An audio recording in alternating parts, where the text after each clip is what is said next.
Stew podcast. I am Paul Stewart. And I am Brian Wright. And together we're the Wright Stew podcast. So Merry Christmas to everybody out there. Brian, we had a good time here at the Stewart household. Had a lot of fun. Things good at the Wright household. Did you guys have fun? Any good gifts this year? Dude, awesome. Always too much gifts and too much food. Yeah. And not enough sleeping at times. But no, it was awesome. Very good. Yeah, I don't think I need to eat for like a week or so. Coming up, ate a lot of food. We've got a couple more things going on with the family. We'll be celebrating and more food, but I need to push away from the spread table a little bit. So as we were opening gifts at my parents' house yesterday, we had the NFL game on. It was the Chiefs Steelers. Chiefs just took it to them. Mahomes looked great. Kelsey looked great. It was aired on Netflix. They had a special award for him at the end. They gave him these big red jackets and a red velvet cake football that they football ate. Cookie. Yeah. Mahomes actually didn't eat it. He said he was watching his weight. So kudos to Patrick. Good job there. And then watched a little bit of the Ravens game later on. Lamar Jackson set the single season record for rushing yards by a quarterback. Patrick Mahomes and Lamar Jackson, and you can throw Josh Allen into that conversation. They are at a next level right now. Yeah. So from a holistic perspective, have they made their way? Are they already in the conversation with some of the greatest quarterbacks of all time in your estimation? I think Patrick is because of his Super Bowl success, but it does feel like quarterbacks especially are really judged on how many Super Bowls you win. That's why Tom Brady is usually at the top of most people's list, and then Joe Montana from back in the day. But there's no question from how much success they've had, they are in that conversation. I don't know about the greatest of all time, but greatest of this generation. Yeah, I mean, I would think those three are right there. Yeah, and for me growing up as a young kid, it was always Terry Bradshaw's great, or Joe Namath. And so Terry Bradshaw won 4 Super Bowls with the Steelers. Joe Namath won the one with the Jets. But it's interesting, if you look at numbers from the 60s, 70s, 80s into today's game, the numbers they're not even close. No. I pulled up actually the 1990 quarterback statistics for the NFL. Okay. So there was one person, Warren Moon, who threw for over 4,000 yards. So Jim Everett from the Rams was really close as well. The person who led the league in passing completion percentage was Jim Kelly at 63.3%. There was 3 quarterbacks that year over 60%. By today's comparison, so last year, 2023, there was 10 quarterbacks over 4,000 yards in passing. And then 63.3% as a completion rating would rank 24th in the NFL last year, behind names such as Jordan Love, Desmond Ridder, C.J. Stroud, and Sam Howell. Right? Not great. You're expecting up there, yeah. But you've got guys throwing for 4,500 and lots and lots of yards now. So why do you think the game has changed so much from the quarterback perspective? Well, a couple of things come to mind, and you probably could correct me, or we can look it up. I think we went from 14 games to 16 games. Now, that's not fair. With the 90s, so you added games. And then you look at how the rules have changed, right? I know baseball is hesitant at times to change rules, but football has never been that way.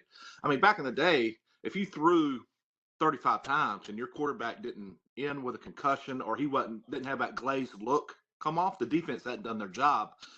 So quarterbacks being protected has clearly made a huge difference. And then I even think defensive rules across the middle, how you can no longer legitimately try to, take guys' heads off. That is not an acceptable, way to be a defender, right? They can try to protect the quarterback, try to protect those receivers. And the game itself is more open and aired out from an offensive thought process. And so the combination of all those things, 4 or 5 different things, have made it to where, or what used to lead the league is now kind of at the bottom, and it's really rule change and kind of offensive thought processes. I really think the combination of all those things, it's not just one thing though. So I think you're right, Brian. I think what's happened too is, so Joe Montana historically had a really high completion percentage, and Bill Walsh from the Niners of that era was the first to bring in the West Coast offense. They were throwing a lot of quick slants. They were throwing a lot of screens. They were throwing he was getting the ball out of his hand in less than 2.5 seconds, right? Whereas Dan Marino and Warren, these guys were throwing the ball downfield, right? They were really letting it go there. You don't see as many throws downfield. You see a lot more safer passes. And the passing game has almost become an extension of the The run run game. game. Yeah. It's a longer handoff is basically what it's turned into with a lot of these screens and guys coming short across the middle sort of thing. And the tight ends have become a much bigger issue. Now, tight ends used to be, hey, you're going to block if we need you on a 3rd and 2, or maybe you catch a couple passes. But then you've got guys like Tony Gonzalez who changed the game, and Jimmy Graham and Antonio Gates, some guys who were converted basketball players, had good hands, and now they're catching everything in the red zone. Yeah, yeah, and there was a handful I think about back in the day, but there wasn't nearly the number, and they weren't utilized the way they are now. And just the evolution of athletes in general. I mean, how fast those guys, how big they are, and can block and do that sort of thing, but also how well they can still move and get open. It's definitely a challenging for any kind of defensive scenario. Yeah, yeah. So like I said, Patrick Mahomes, Lamar Jackson, Josh, probably the greatest of this generation for sure. We'll see how it all plays out. I think Mahomes is already he's dipping his toes in the water of that conversation. Hey, I got a question for you. I got a question for you. So when it comes to these guys, obviously they're talented, but are they a result of their situation, like being in the right situation, or would they have been successful if they went to the Jets or one of these other franchises that haven't had as much success?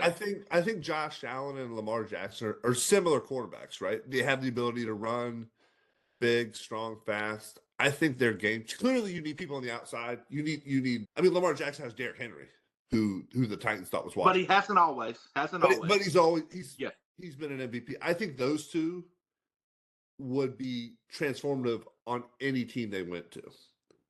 I mean, again, you put them on the Jets or the Browns, historically been For the Panthers right or now. the Panthers, right? But I think those two players can do so much with their feet, with their arm, that they will still be successful. Again, you put them on the Panthers. The Panthers don't have a lot of talent, but so they're maybe not to the same level that they are now, but they're still great quarterbacks, and I think they make people better around them. Mahomes, I think, is the same. I think Mahomes is just a competitor, and he finds a way to win no matter what. He's a winner, right? Yeah. He is a winning just quarterback, and I think again, you put him on the Panthers, maybe not. But you remember with the Chiefs a couple years ago, they didn't have like big name when they got rid of Tyreek Hill. They're like, hey, well, Yeah. go get your money somewhere else. And Mahomes made the people around him better. And I think that's a sign of or what kind of quarterback you truly are. Yeah. How are you making the team? Tom Brady, name the receivers he had, right? Nobody would say Wes Welker is a Hall of Famer. Nobody would say Julian Edelman is a Hall of Famer. Troy Brown early on, he's not a Hall of Famer. Brady was doing the right things. And the thing you always hear about the greats from the 90s, early 2000s, it's Breeze and Brady and Manning, these guys. What they did better than anybody was prepare. Yeah. When they stepped through the line of scrimmage, they saw whatever coverage was out there. They knew what was going on before the defense knew what was going on. And so they would check off a play. So preparation was a big part of that. And I think we're seeing more of that. There's more of that today. There's more data and analytics and that sort of thing. And it just comes down to how much time and dedication does the quarterback want to do that. I love hearing Tony Romo and Tom. I know Tony Romo gets on a lot of people's nerves. I love him. Tom Brady now does a great job. They're calling plays and telling you what's going to happen before it happens. Yeah. A lot. And for me, it's like, man, that's just a sign of how much they prepared, not as just quarterback, but as commentators now, right? But they saw that. They knew what was going on, and you could tell how well they were always prepared for those sort of situations. Absolutely. I think it is you hit on it too, that I didn't mention was the amount of data that is available. I mean, you're getting all 22, you're getting all kinds of different views, and you get a lot more information to prepare for your next opponent. Yeah. So the last thing I want to touch on about that. So the NFL has played games on Christmas Day before, but I don't think ever on a Wednesday. So they specifically put some games on a Wednesday this year for Christmas. Historically, Christmas Day has been kind of the unofficial kickoff of the NBA. That's when people kind of see who's out there, what's going on. You start checking in on the standings, and you're starting to kind of see where people are falling. The NFL said, nope, we're going to put a few games on today. And I haven't seen what the ratings look like, but in the houses I was at, NFL was on. The NBA was not on. And so I think that just goes to saying, like, hey, the NFL, they kind of do whatever they want. They say, hey, you know what, NBA, we've got this from here. And I think depending on how the ratings pan out, probably going to be happening from here on forward. But the thing, as an athlete, they had to play on a Wednesday. That is really short rest. How do you think the players prepared for that? What do you think that? How do you think that affected them from a mental perspective? Well, I think they've already done it, right? They've already done Sunday to Thursday, and those teams played on Saturday, so they did Saturday to Wednesday. So they have, I think, from a hey, how do we need to do this standpoint, they kind of had that blueprint. The thing I'm curious about is, do we ever get to a point to where we have oversaturation of NFL football, where, like, I think baseball has kind of done it to themselves in a lot of ways, where there was for years, and it still is the case, you can always find a game on somewhere, whether it's the That's why I love it. That's why I Padres. love it, Yeah, buddy. yeah, Watch yeah, yeah. baseball all the time. Yeah, yeah. But I would say when it was special was when you had that Saturday night or Friday, whatever it was, you had Sports Like Night the in game America. of the week, yeah. And they were doing just the highlights of baseball, and that was the only time you could get it. And do we ever get to a point where there is oversaturation of football, of NFL football? And I'll be curious. Again, we were at some events, and it was on in the background, didn't really pay a ton of attention to it. But that'll be interesting to see if we ever get to that point. I know they're wanting to get to that 18th game eventually, but even 17 games, there's a lot of stuff that's kind of already wrapped up. Obviously, NFL is still king. It's still, the alpha of sports when it comes to, hey, mano competing. You're tough. You're mentally tough. Yeah. It's all the things we love as an American. But I do wonder if we ever get oversaturated or So here's the thing, Brian, that I think is going to carry the NFL. I don't know the percentage of the population that plays fantasy football, but I would say it's a high number. I was talking to my brother this morning. He's in the championship game of his league. He is so locked into the Seahawks and Bears tonight, which are two sub 500 teams who are not going to make the playoffs.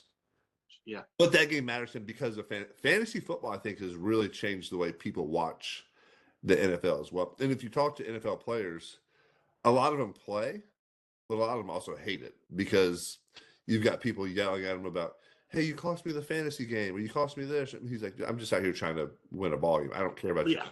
Yeah. I don't care about the annexation of Puerto Rico, right? Right.